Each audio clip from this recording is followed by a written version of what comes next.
YouTube viewers, a little warning. We finally got the video to work with no corrupted file this time. Right. And then we realized that we had the grid function on my camera the entire time because this is the same camera I use for all my food photography, and I use the grid to help me center things and make sure they're straight. Somehow neither of us noticed when we were monitoring it for the entire. I always look at the screen and I never noticed it. Right. And later in the episode, I am adamant about saying, no, if the grid was on the whole time, I would have realized it. Right. I did not. So, sorry about that. My brain just, I guess, doesn't see the grid anymore because I'm so used to looking at it in my camera, but we won't do it again. Yeah, so... hopefully it's not too distracting. Yeah. I think it's fine. All right, enjoy.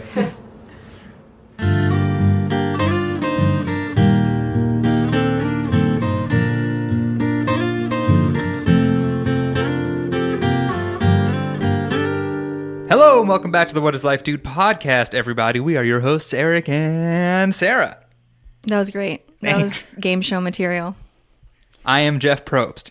Actually, Jeff Probst doesn't act like that. He really doesn't act like that at all on Survivor. Right. Come on in, guys. Mm-hmm. Very casual.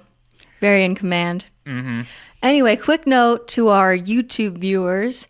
We want to apologize. The past 2 weeks, we've had some technical snafus. We are going to keep trying to, we're always filming it. We're having issues with file corruption and such. So hopefully you'll be seeing us this week. If not, we'll keep digging. Something that's never happened before, and we didn't change anything. Like, we weren't trying to film it a different way. Yeah. For some reason, every time we filmed, all the test shots we did before filming got saved totally fine. And then the long file of the podcast got fucked up. So we don't really know why. I reinstalled the software, and hopefully this time, like Sarah said, it's working. Mm-hmm. So it's been weird. And right before that started happening, we had the audio snafu. Right. So it's been all weird, but we're persevering. And, we've gotten comments about like, oh, why isn't there video? And I'm like, I'm sorry. I know a lot of you really like it. Yeah. So hopefully this is on YouTube. Yeah, we're trying our best. Oh my God, do I try? Anyway, any other logistics? I had no plan to sing there, and you didn't have to, and yet, yeah.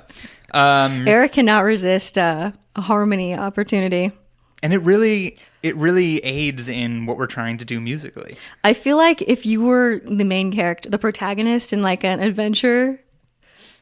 You know what I mean? Like an adventure film, there would be like some great trial at the end of it, and you would have to resist.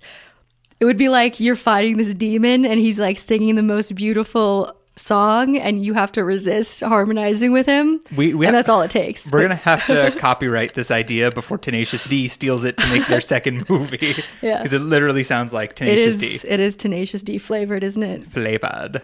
Anyway. Japles. Jobin. Wow. Okay, we're on one already today. Yeah, I'm very caffeinated on account of I didn't sleep at all. Yeah, I don't know what's going on here. Yeah, this house is cursed. No, it's not. But our bathroom sink is leaking apparently. Right before we started filming, I was like, "Did you spill water on the floor?" And Sarah was like, "No." And we're having a little bit of a leak. But we're going to New York. On Sunday. It's Tuesday right now. So in a few days, we're leaving for New York for like 2 weeks. So I'm just going to ask our landlord to basically get everything fixed while we're gone because we're leaving. And, if you listened to last week, you know that when they were redoing the floor in the upstairs condo, they knocked the stuff out of our bathroom ceiling. It's all falling apart. Yeah. And that's the pleasure of not owning a home yet. Yeah, we don't have to. It's not our problem. It is our problem. Well, it's our problem. It's not our cost. Yeah. Yeah. Okay. The only other logistical thing is I'm currently wearing my favorite pair of gym shorts that Sarah bought for me maybe 2 years ago. They have a huge hole in the crotch area. I'm not sure if this qualifies as logistics. No. But I only wear them in the house and while we're filming this podcast because you can't see it. You can't tell. But I refuse to let go of these shorts. Yeah. They're too comfortable. But you just wanted everyone to be in on the secret. I wanted everyone to know that what's happening. The intrigue. They can't, there's no evidence. Right. But they know. They feel it. All right. Okay, what else? Logistics. So Logistics shall we in dive quotes. in? Yeah. I came into, this is the first episode I've come into with existential thoughts looming in my head in the past couple weeks. I feel like we've been so busy over the past couple weeks that I don't know, I just feel like we keep updating on just things that have happened factually in our lives because we're doing so much. But because I didn't sleep last night, I just have all these weird thoughts floating around. So I'm sure those will come up. Okay. But how's life? My foot hurts. Oh. That's something we didn't talking about on the podcast. Right. But Well, I don't want to get too far into the foot details. Me neither.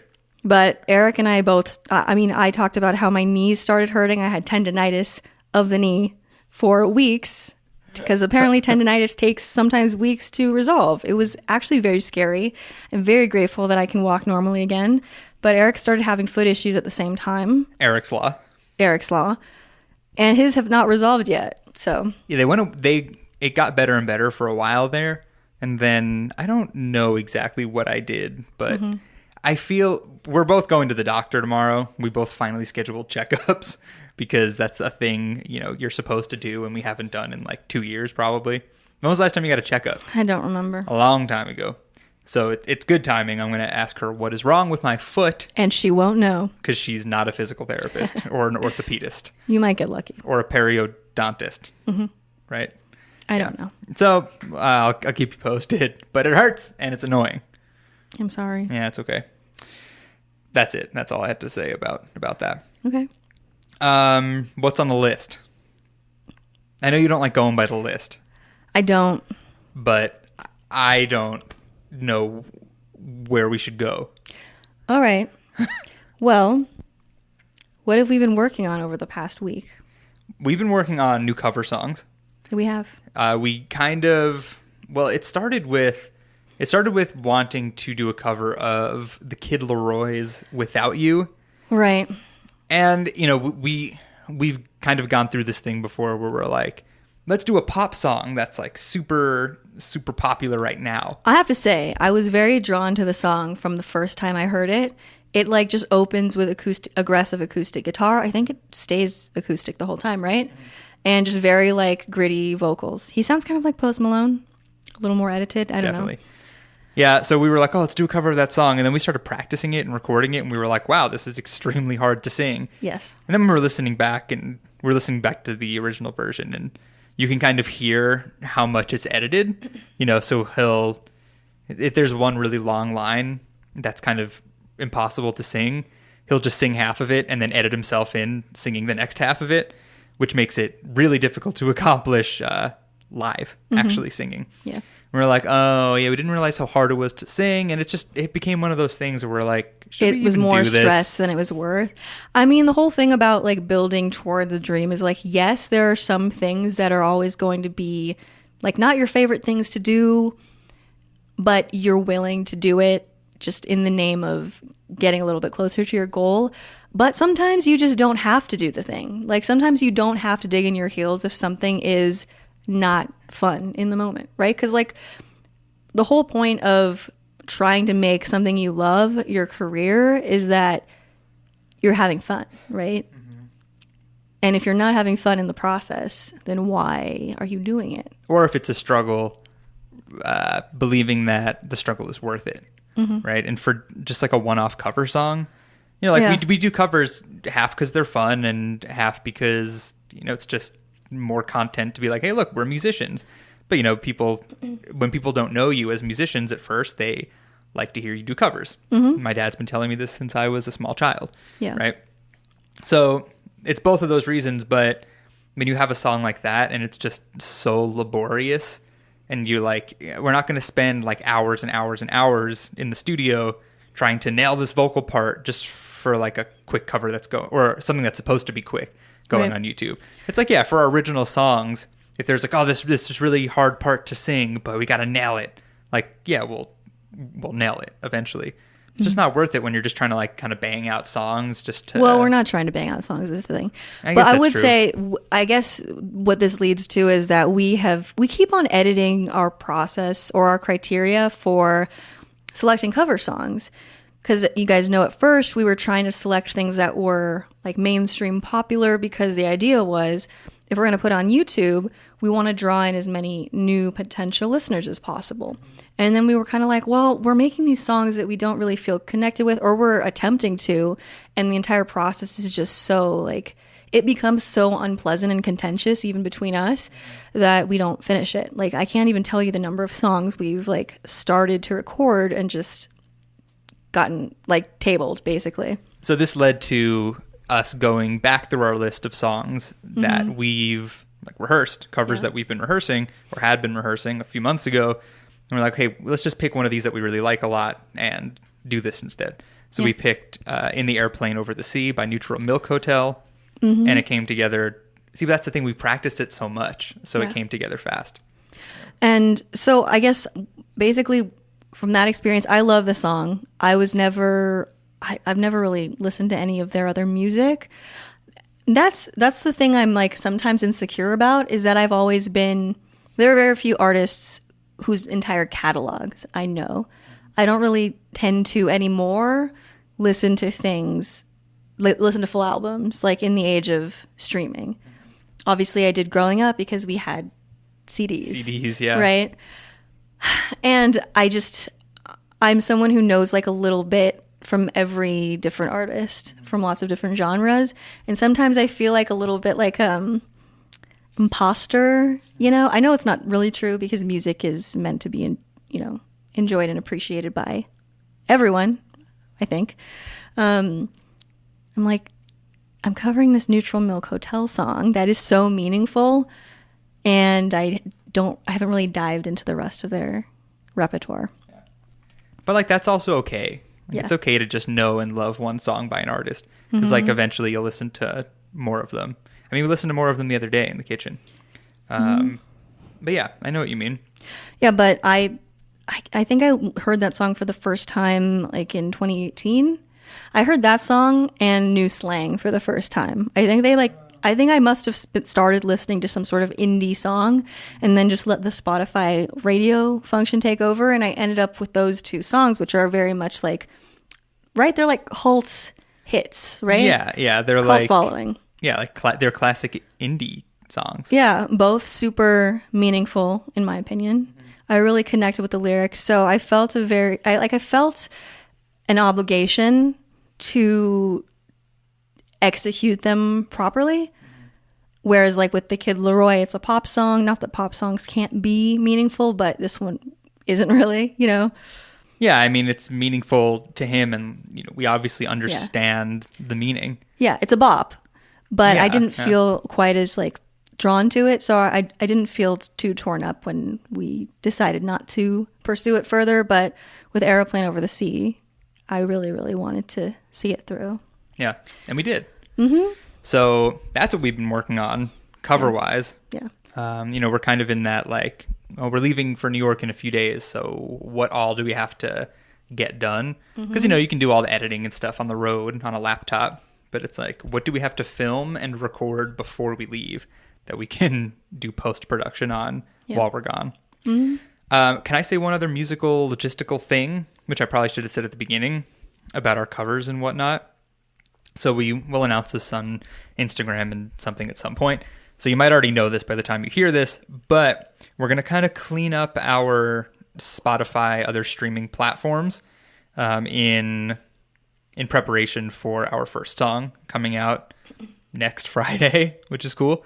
So we're going to take down the EP Covers Volume 1 that has those 5 not original covers. Our first batch of covers. Thank you. And we're going to take down Lover and Something. So we're going to take down 7 songs just to kind of clear up some space. So if you're an avid listener, streamer of those songs, you can go to our Instagram bio. You can find where you pre-save our new single. And if you pre-save it, we'll get your email and we'll put you on a list and we will email you a download for all of those covers that we're taking down. Did that make sense? Yes. I kind of didn't prepare to say it. It's fine. And it kind of came out. So if you love the songs, join the mailing list and you'll get an email and you'll have the songs forever. Boom. Yes. Okay. Just wanted to say that. Okay, what else? Where does that take us? I just hate when you throw the ball in my court with that, and I'm not I'm prepared. sorry. Because I don't know. I feel Yeah. I have so much to say, but my brain feels very Fuzzy? not fuzzy, just like there's a lot in there. Overwhelmed? Like if my brain had a sound right now, it would sound like a box with lots of metal parts in it. Like just loose shaking around. screws. Loose screws, exactly. You have or I guess there's a reason that's a saying. Like she's got a couple screws loose. Yeah. Yeah, that's how it would sound. Okay. I understand that. Let's talk about see, and now this is why I'm not supposed to have the list, but when I don't have the list, I can't Well, think you of could make your own list, I know? could. I can't think of anything else we were going to talk about. All right, well, little anxiety update because we did an episode a couple episodes back Yeah.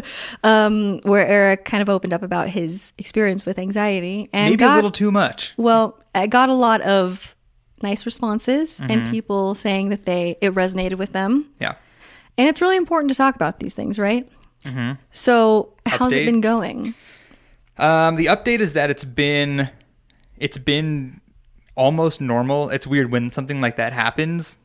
Like you just start to worry that it's going to happen again for no reason. You know, it's like that's what I was reading about panic disorder the other day while we were watching Lars and the Real Girl, because he kind of had like a panic attack in the movie. Right. So I looked it up, and I didn't ever realize that there's a disorder called panic disorder, which is where you don't have that. No, I know, but do I not? Because it's about, they say you're worried about panicking again, and that makes you But I think anxious. that you need to have more panic attacks to have panic disorder. Right. Yeah. Well, with that being said, I haven't gone anywhere by myself since that happened. I've only gone places with Sarah because I, frankly, am too scared to. Can't get rid of this guy. But for real, you can't. And I'm like, I can't do that forever. Right. You were like, oh, I don't think I'm going to go to the gym today because I have too much work to do. And I was like, yeah, I'm not going to the gym then. And that's just, it's so unlike me. It's so unlike me, but I don't know how to get rid of it. Right. I think that it'll be fine. I think it will be eventually. I think going to New York and doing the whole traveling thing and whatnot. Being a real human around other people in the real world. I think just going so far out of like what we're used to doing right now, right? Just like traveling across the country and then driving upstate and then going back to Long Island, like doing all these things, but together will just make me feel more normal. Right. I mean, I feel like sometimes when you are in like a vulnerable position and you're feeling a lot of anxiety or depression, it's just really helpful to remind yourself what you have accomplished in the past. And you did move to Colorado. I mean, you had family here, but like on your own, you moved out here, not really knowing like what you were going to do. And that's like, what bigger risk is there really to take? Yeah. And that's why it's so frustrating right now thinking, oh, you remember in 2015 when I flew to Korea by myself to visit my sister Lauren? And I'm like, it's so frustrating because now I'm afraid to go to the gym by myself. It's like 5 minutes away. Yeah. And I'm like, how, at one point in my life, I flew 14 hours by myself to Korea and back. And now I'm like, we need something from Home Depot. And I'm like, I don't know if I can go to Home Depot by myself right now. What if I freak? What if I freak out? And it's so frustrating really is the word. Cause I'm like, this isn't Eric. This is like the opposite of my personality. I'm just kind of like that. Yeah. I'm a go-getter. I get stuff done. I'll go to Home Depot. I'll come right back. And now I'm like, I feel paralyzed. Right. See, you know what? This is there's an important distinction to make. And one that was really hard for me to make for a long time. I feel like we are going through life and we're coming up against things that kind of trigger us and make us anxious, or like we don't enjoy these things, these experiences. And sometimes it's hard to tell whether you're feeling anxious about something because it's genuinely not something you're cut out for. Like it's not even something that you need to make yourself do. Like, and you're just kind of trying to fit into a specific mold, and you're subjecting yourself to a lot of discomfort because you think you need to, versus like the kind of anxiety that you know is not, it's keeping you from being the person you know yourself to be or to be capable of being. You know what I mean? Yeah. And it's like, for me, I have, right, like I said in your episode about your anxiety, like you have more kind of, you've always had more like general kind of like existential anxiety. My anxiety has always been very situational, always tied to, driving and like social situations. And where was I going with this? There's just, my brain is like, there's so many ways to continue the conversation. There's so many thoughts happening because I feel like we haven't talked about like mental health as much in recent episodes. Yeah. It's all been very like I said, factual. But it's like, for a long time, I was trying to make myself be like super extroverted because that's really valued in Western culture, I think. And I was putting myself in all these uncomfortable situations. And then I was like, I don't actually have to change myself. Like, I only need to subject myself to like that anxiety and bring the anxiety with me through an experience if I actually want to be on the other side of it. And you don't always have to go there. But in this case, like, it's preventing you from doing the things you want to do. Yeah. I mean, it is so strange because you're like, well, you're not allowed to have anxiety about driving because I already have anxiety about driving. And I'm like, see, I don't get anxious. I'm not anxious about driving, like the act of driving. You're anxious about getting stuck in traffic. I'm anxious about getting anxious like outside of the house. But I think it came out the first time when you were driving because it's like you're in a box. You're in a metal box in the middle of other people, but not able to communicate with them. You know, and you try to call your dad and you're like, oh, I don't want to burden you with my problems right now. Right. So it's like being in a car is very isolating, right? You know, it's actually interesting now that I'm thinking about it. You know, I always talk, oh my God, I'm realizing this live on the podcast. But, you know, I always reference the first time I panicked was when I got too stoned. Yeah. But it wasn't. The first time I panicked is when I got a PET scan when I was sick. You know what a PET scan is? Have you seen a CAT scan machine? I don't know. I don't know all of the different... There's so many different imaging technologies, and I don't know. Okay, so I've never been allowed to get an MRI because I've had a pacemaker since I was 10, and MRIs, the M stands for magnetic. And magnets and pacemakers don't work together. Magnets break my pacemaker. They would be huge problems if I ever got an MRI. So I've never gotten one of those, but those are like a tube they slide you in, which just sounds absolutely terrifying. Right. A CAT scan is like a pretty thin circle. Like they put you in, but it's not wide. So like you're kind of half in and half out, and only one kind of section of your body is encased in the circle. So your head is not like enclosed, or is it? It's not. It's open. Okay. Yes. You're being slid through a ring, basically. So you weren't panicking because of claustrophobia, is what you mean to say? But I was. Okay. So CAT scans are like not that bad, but PET scans, which are just a more advanced version of imaging for cancer, they're deeper. It's a deeper ring, so you're more enclosed. Right. They're different. Okay. So the first time I got a PET scan when I was sick, I freaked the fuck out, and I didn't even remember this happening. But until just now.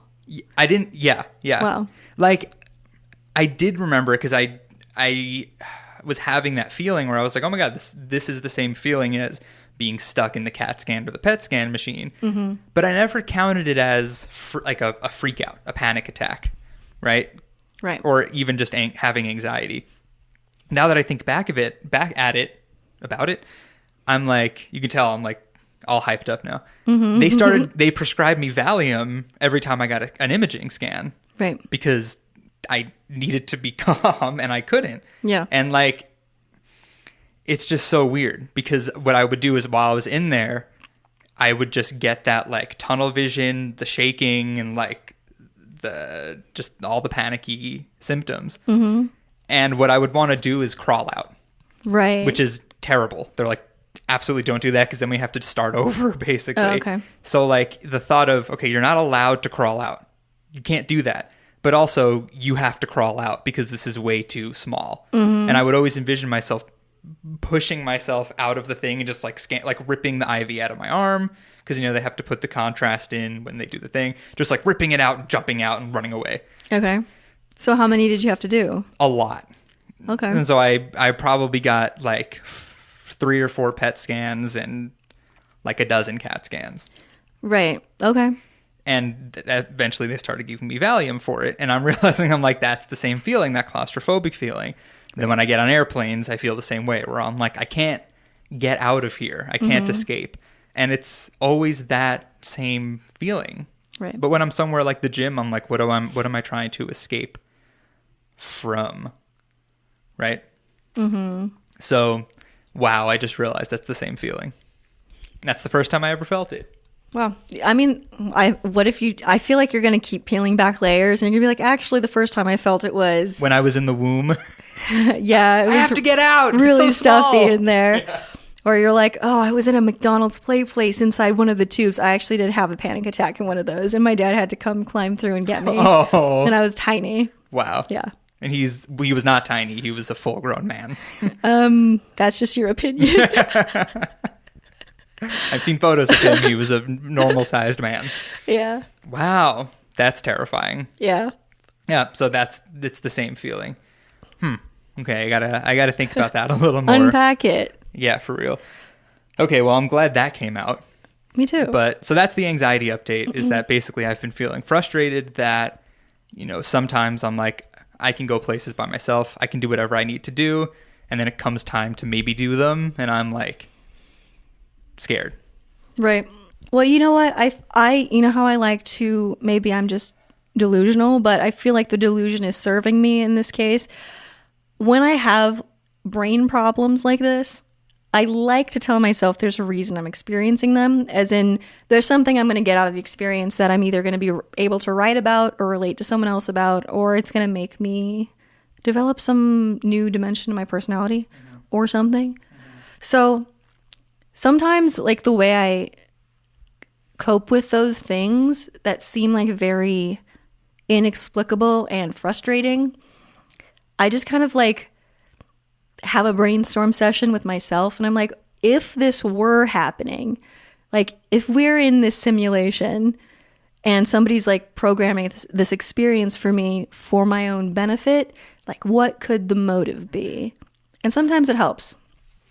And I've been thinking about that too, because I'm just thinking, well, why is this happening when it's happening? Right? Because we haven't traveled. We haven't done anything since COVID started. I mean, we moved twice, but we like, Yeah. I don't know. We've been here in our new house for months, and we haven't done any big excursions. And now I'm like, okay, so why is this anxiety thing happening, 2 weeks before we go on a 2-week long trip, Right. where I'm not going to be, in the house, in my home. I'm just going to be bopping around and, we're going to go to all these state parks upstate New York and an Airbnb, and we're going to drive up and down and like all these things that now I'm like, can I do that? 3 weeks ago, I was excited about it. And now, I mean, I'm still excited, but I'm excited in a way where I'm like, well, you got to get over all that shit. Yeah. Because you're doing it no matter what. You're not going to cancel your whole trip to New York because you're like a little nervous. Right. So I'm like, why is this happening with this timing? What is it trying to tell me? Tell me. This is just Tell me. This is just conjecture. I honestly feel like we're gonna get there, and you're gonna feel a sense of like going home, and you're gonna be like, "Oh, this is where I'm from." Yep. Like we're visiting the city question mark where Eric went to college, basically. So lived for most of 4 years, Yeah. and I feel like you're gonna feel like comfy and safe there. Yeah. That's how I feel personally. Yeah. And I mean, this is like kind of annoying to say, but like we're like I'm at least feeling that we were feeling in October, September, whatever of last year, where I was like in Colorado, wondering why I was in Colorado. We moved to San Diego. We're like, we need to leave here. not the right choice for us. Where do we go? Where do we go? We're in the middle of a pandemic. Colorado, back to Colorado, because it's like we never intended to stay here, like to plant roots here or anything, buy a house here. We just needed, we wanted somewhere else to go, and you've heard us say this. It's just the most familiar place to us, and it's comfortable, and we know people, and we know what it's like. We know what to expect here. So we're like, well, let's go back there and take a chill pill and continue figuring everything out. And we're like, yeah, we'll be close to our friends again. But we moved further north than we used to live. And yesterday we were talking about, like, Eric has a cucumber plant and 2 pepper plants. And we were like, oh, we're going to be gone for 2 weeks. How are we, like... They're going to die. They're going to die. The only people we know up here are our landlords. And our neighbors, kind of. I mean, we're friendly with our neighbors. You are. Yeah. You're the ham. I am. Oink, oink. So we're like, what are we gonna do? And, like Jasmine and Chris just went to LA for a few weeks, and they got home and they're posting Instagram stories. Jasmine's like, yeah, our friend was taking care of our plants. Right. And I'm like, friends? Right. I mean, all of our friends, all the people that I talk to, like, on a daily basis are, like, on the internet. And so it's like, on the one hand, we were like, oh, this is, like, a safe place to live. Let's go back. Just to, like, it's like our place to incubate all of our projects and music and stuff and kind of get it off the ground. And it's been working. It has. But it's like, we're like, we were kind of fooling ourselves thinking that we were going to be, like, close enough to friends for it to really we've seen our friends a few times, but it's hard. We live an hour away from Boulder. Yeah. So it's like neither us nor our friends want to go drive to see. Like, we want to see each other. But it's like, who's got the fucking time to spend 2 hours just to hang out? And I mean, to be fair, though, like, all the pandemic stuff has just recently lifted. I feel like maybe in California, in parts of California, parts of New York, people are still wearing masks and stuff. We're going to be wearing masks at the doctor's office tomorrow, in the airport. So I just feel like being isolated for so long, like, I think everyone is just a little unused to, like, seeking out opportunities to hang out. And also, like, I feel like a lot of our friends are spending a lot of time out in nature, like going on hiking and camping stuff, which we don't really like because that's what you do during summer. So anyway, so I honestly feel like us being situated here in this town that doesn't really feel like our home, but is technically... like, it's not helping the anxiety. Oh, absolutely not. Because you're, like, driving around alone, and you're like, well, I'm in this town that I, like, kind of know certain landmarks, but our network of places we go is pretty limited. Yeah, and I was thinking about this while we were watching, I think it was while we were watching Lars and the Real Girl, but it takes place in, like, a small town in Wisconsin. And I was thinking, like, wow, like, I would just feel so weird to live in, like, a small town in the middle of nowhere. And then I got that, I mean, I don't know if this feeling is unique to me, and I don't really know how to explain it, but I had that, like, zoom out, like when you zoom out on Google Maps, and, like, a pin drop on where I am. And I'm like, bro, you are in the middle of nowhere all the time. Everywhere is the middle of nowhere. Everything is nothing and everything at the same time. Right. Like, there's no town that's... Like, New York City is in the middle of nowhere also. It's just huge and populated. And, like, Fort Collins is the same way. Yeah. It's like... And I'm like, yeah, that must have something to do with my anxiety, is I feel, like, kind of maybe stuck. Stuck is always the feeling. That on Earth? Yeah, I feel stuck on the planet. Right. And maybe that's why you like astronaut flicks so much. And it's funny, I finished that book, Project Hail Mary, that was recommended to me, and I absolutely loved it. You really did. If you're into, like, weird sci-fi stuff that's, like, pseudo-realistic, you should go read that or listen to it. Yeah. But he's, like, alone in space the whole time, and I'm like, that's... How is he not freaking out the whole time? Because that guy only writes psychopathic main characters. Extremely smart. Yeah. Like, somehow exceptionally witty despite being psychopathic. I think his characters are just who Andy Weir wants to be. Well, that's weird. That's weird. That's weird. Yeah. So, yeah, I'm glad we touched on all those things. Yeah. Speaking of upstate New York, another reason we're really excited to go is because, okay, I've always said I wouldn't move back to New York, but I definitely would never move back to Long Island.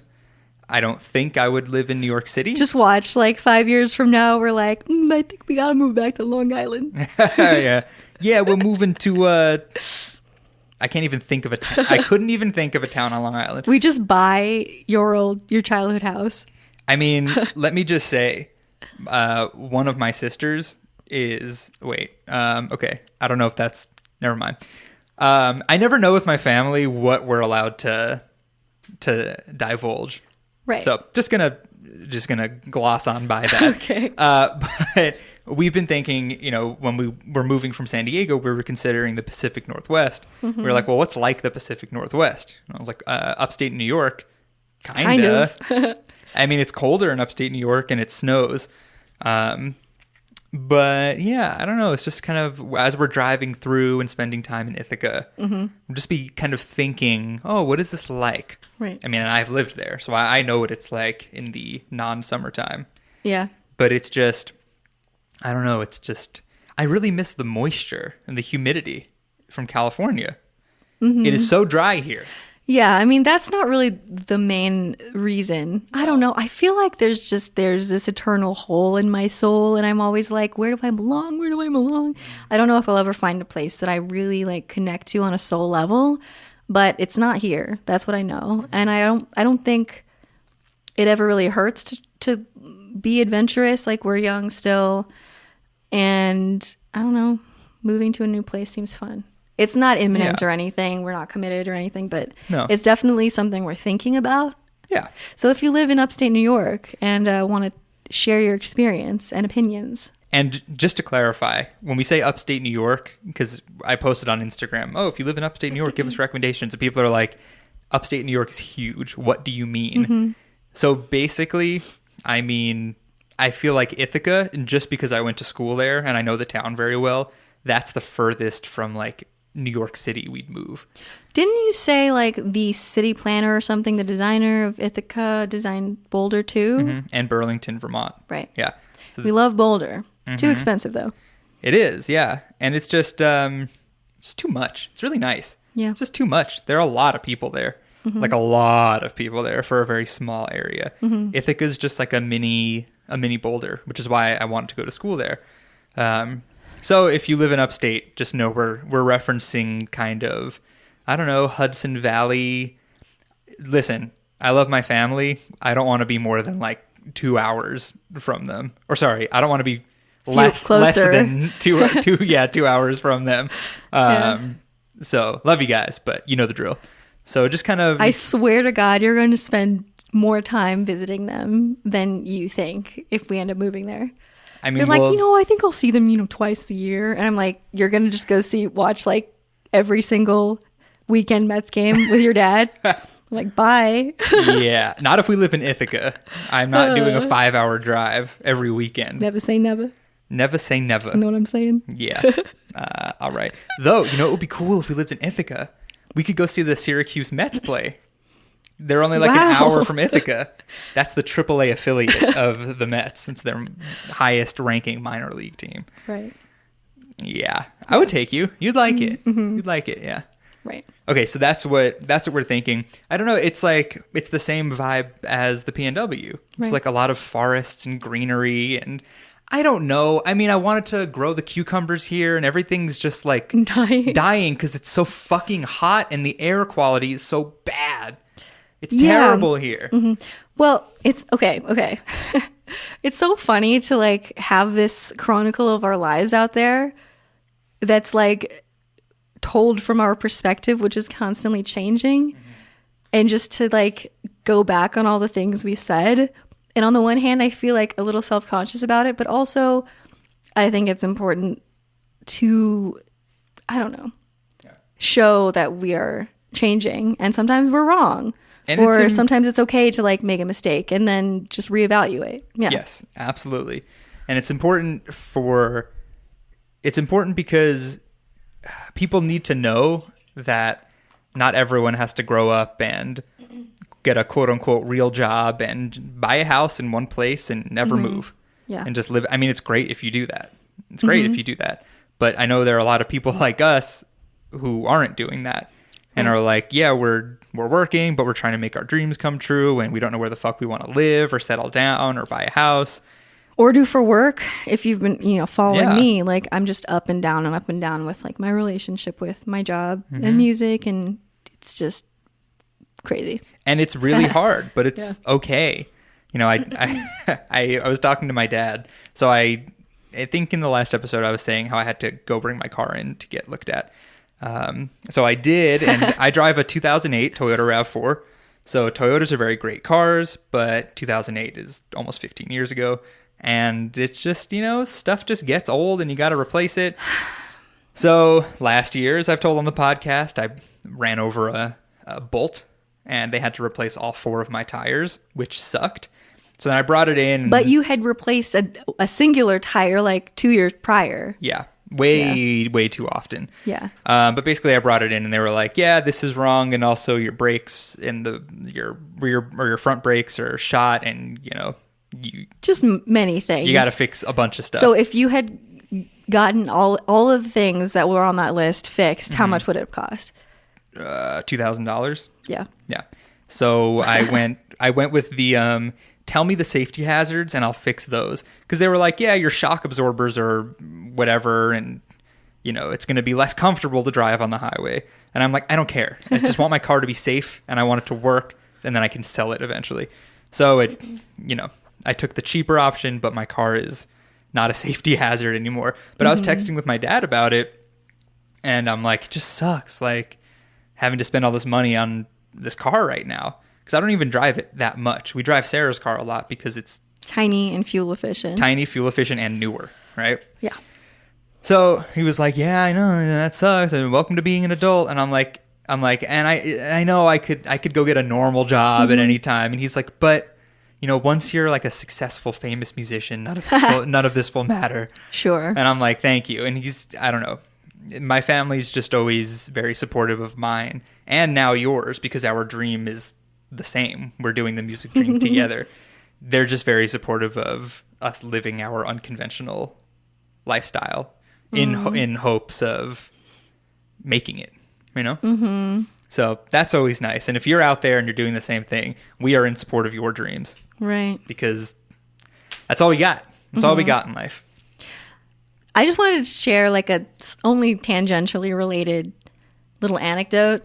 I'm going to listen to you and turn the air conditioning on because it never came on. Okay. Okay. So this came to mind because Eric was talking about his car issues. So, and then coupled with his anxiety issues, right? So basically this tire shop that he was getting serviced at is like 10 max 10 minutes, like 7 minutes really away from our house. And he's like, I don't want to go alone. Can you come with me? And I was like, fine. So I went with him, dropped off his car. And then when he came time for him to pick it back up, I went to drop him off there. Right, I took my car, I drove home. I was like, do you want me to wait and like follow you home? Because this is the first time you're driving alone. And I was like, no, I can do it. I was like, go home and I'll handle it. I'll deep breaths. It's fine. Yeah. It was a good little test. Yeah. So I drive home. I like look at my watch. I'm like, okay. And I'm like just looking out our sliding glass door, which looks out onto the street and our parking. And I'm just like waiting for him to get back. And I'm expecting you to be like right behind you, next 5 minutes after me. And like 10, 15 minutes passes. And I'm like getting mildly concerned because Eric had expressed like fear that he was going to have a panic attack like in traffic. And so like all of those, and I'm like traumatized from like my car accident back in like 2014, 2015, and also my bike accident. So like just things on wheels, they scare me. So I was having all of these like visions of you like crashing and like just like getting a phone call. And then you come rolling back in and I'm like, where were you? I wasn't crying. No, I was like, are you okay? How was it? And And then she was basically like, did you have a panic attack? Is that why you took so long? Like, did you have to pull over and like breathe into a paper bag or something? And I was like, no, I was having just like a really great conversation about like music with my new friend Rich. Ron. Rich. Ron. Did you say Ron? Yeah. Rich. I was gonna say Ron, Jess, James. Yeah, I was basically like, yeah, I was just chatting with him. We were talking about stuff. He's like, oh, what do you guys do for work? And I was like, oh, check out our band, pre-save our new single. I'm like hamming it up, like promoting ourselves. Yeah. And you were worried that you something were terrible happened. Murked. I'm sorry. It's fine. It is funny though. It's great. I'm glad it was an okay experience for you. Yep. Yeah. I mean, it's going to be okay. And, we'll learn. I will learn from it, I'm sure. Mm-hmm. What remains to be seen. Don't give me that face. Eric makes a lot of faces that really disturb me on a soul level. I do. We don't need to demonstrate them now, but Eric likes to just traumatize me with those. Yeah. It's funny because my dad does some faces that traumatize. The pig man? The pig man. Is that what it's called? You're laughing like that wasn't the one you had in mind. Are there more? I just didn't realize you were so aware of that. And I really hope they watch this episode.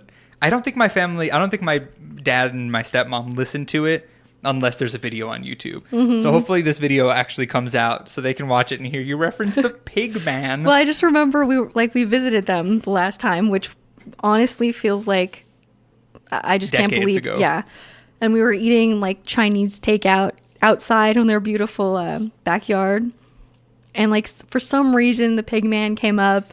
And you were trying to get him to do it, but Claudia hates it, and so it was like he had to choose between making me laugh and potential divorce. I mean, Claudia really, she's like, honey, no, honey. Am I right? Yeah. She gets so distraught. Well, Eric won out, but yep, I did. So I got to see that. It's horrifying. I can't wait till the babies see the pig man face for the first time. Oh my God. We get to see my two, what are they? Nieces. Mm-hmm. My two nieces. Wow, I'm so excited to squish their little baby faces. Yeah. Yeah, it's going to be fun. Mm-hmm, mm-hmm. So when it comes to the podcast, while we're gone, we actually haven't really figured it out. Yeah. I wanted to give an update, and then I realized we didn't really even have a game plan. Yeah. I don't know what we're going to do. We might try to record an extra episode here. Yeah. Just so... It's just been a little different because if you listen to every episode of the podcast, you know that we haven't really been picking topics as much as we've just been talking about our lives in the moment. Mm-hmm. So we'll kind of have to pick something to talk about that, right, isn't relevant to right this second. Yeah. So it can come out next week or something. But it's so funny too, I don't know. I feel like you can definitely tell the weeks that we have more energy versus we're just a little stressed or not inspired, but not ready to really try to make some deep conversation out of all the stuff we've been doing. Mm-hmm. And it's this is a little bit of a manic episode, and I always like my manic self, I think. Yeah. I mean, I like it too. Fun times. Yeah. I like the minor chaos. Yeah. When it works. Sometimes it's this chaotic and we're like, what are we even doing? But sometimes it's chaotic and it flows into everything. So other quick little updates. I've started working on my blog more because Sarah's been working on her blog. And it just seems, she's working hard on it, so it seems stressful. But just the idea of being able to write about all these music production and recording things I know to go along with the TikToks I'm making. I'm like, that's cool. I can do a little TikTok about it, mm-hmm. about a topic, and then write a more detailed blog post about it. Right. And so I've been working on that, and I didn't redesign my website, but I touched it up so it looks a little nicer. Right. And do you want to talk about reaction videos real quick? Sure. You down for that? Sure.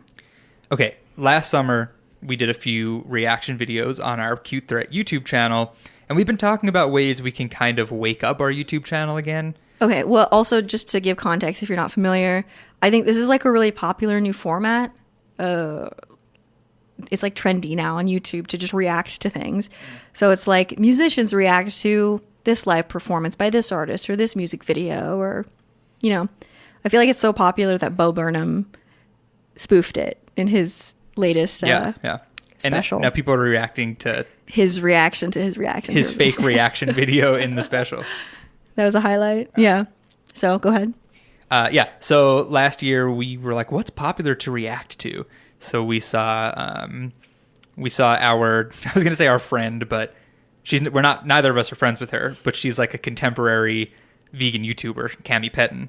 That's not, vegan food isn't her thing anymore, but that's how she started, right? Mm-hmm. So we've seen her as she, transitions into more of a musical career, doing reaction videos to like BTS and Blackpink, these Korean... K-pop is like this insane thing right now. So much popular. Fandom.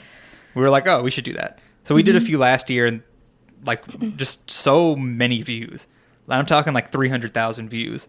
Without cross-promoting it on any of our other platforms, really. Just like natural YouTube recommending it to people. Yeah. And... that's some loyal following. It's crazy. Yeah. And then we talked about it last year, I think, but we just kind of got like, those fandoms are known for being a little touchy and a little sensitive about the boys and girls in their groups that they follow.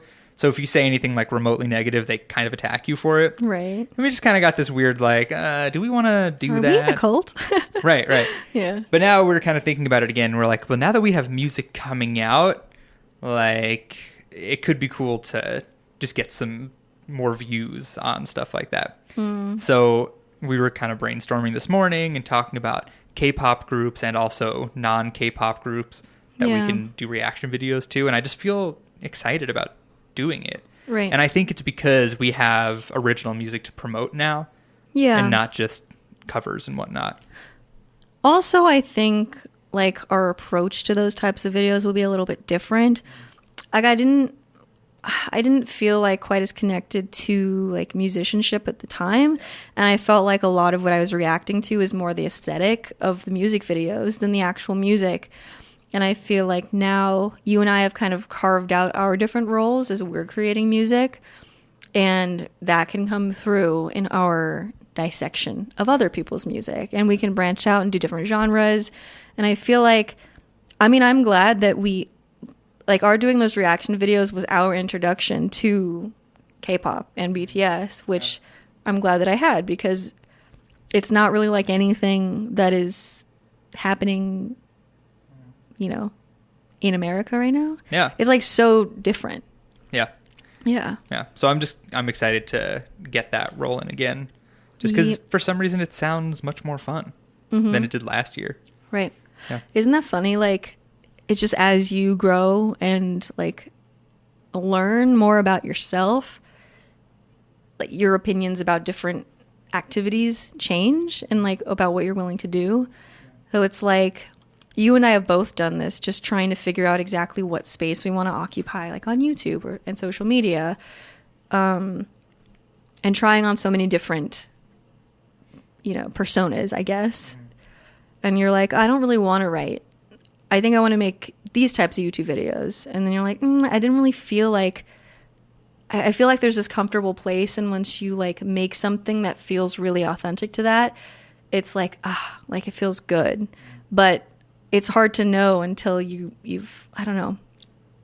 You just have to try on so many different things. And so it's like now having made some instructional YouTube videos in the past, and coming back to like the idea of maybe educating like in a more formal way, like writing about it on your blog, now you're like kind of prepared to do that.